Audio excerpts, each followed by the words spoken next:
Yo guys, Trish Blackwell here. This week's core workout is going to be awesome. I think you're really going to like it. Here's what it is. It's your choice as to how many rounds you do of this total circuit. So what I recommend is that you do the first circuit, see how long it takes you, and then go from there. Maybe do 2 or 3 rounds. I'd recommend 3 for advanced and 2 for beginners. But here are your 4 exercises. We're starting on the ground with lateral jack knifes. These are awesome for the glutes with a twist up, and you can do them at your own level. After that, you're going to pat your calves, which are one of my favorite ab exercises. I'm going to give you a variation to do a double pat your calves. Really cool variation of that movement. After that, we're going to the floor in a plank position to do a plank sequence of taps. Now, this is a new thing that I personally learned this week, and I absolutely loved it. Super challenge. We're going to be moving our arms and our legs, and then our arms and our legs at opposite times, which is just super cool. And then you're finishing up with some muscular endurance for the legs in a sumo squat position.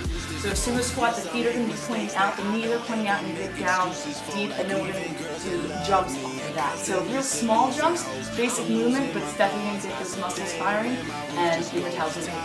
Okay, if you have any questions, give me a shout on Twitter @TrainerTrish, and I will see you guys next week. Alright guys, so these are lateral jack knifes. You're going to do 20 on each side. The bottom arm that is on the ground is going to be facing palm up to the ceiling. Your top arm is going to reach all the way over your head and then swoop up towards your feet. You're essentially trying to get your chest to your knees. Do 20 on one side and then switch sides. You'll really feel it burn in your obliques. Okay, now we're moving on to Patrick abs. Start off by a little stretch, both arms, both legs up, and then you're going alternate arm to alternate leg. You can do 20 on each side, which is 40 total. If you want to spice it up, you can go double leg, as I'm showing here, 2, 2, and then 2 and 2. That's really going to challenge your stability, so I recommend you change it up, do some variety.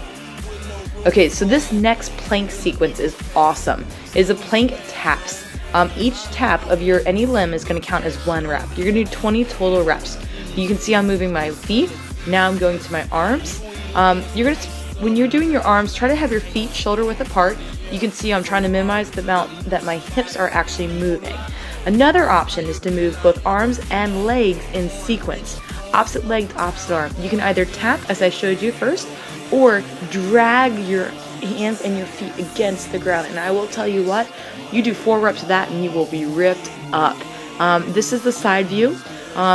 You can actually see here a poor example of how much I am moving my hips. It's a good example to see that little bit of hip movement is going to be bad for you. You're going to see I actually felt this, but it could be that much more effective had I held my hips still. But here's the call, really, really great exercise.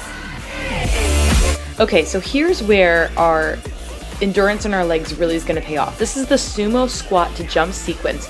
You're going to do 3 sumo squats as I'm showing you, and then 3 sumo squat jumps. That counts as 1 rep.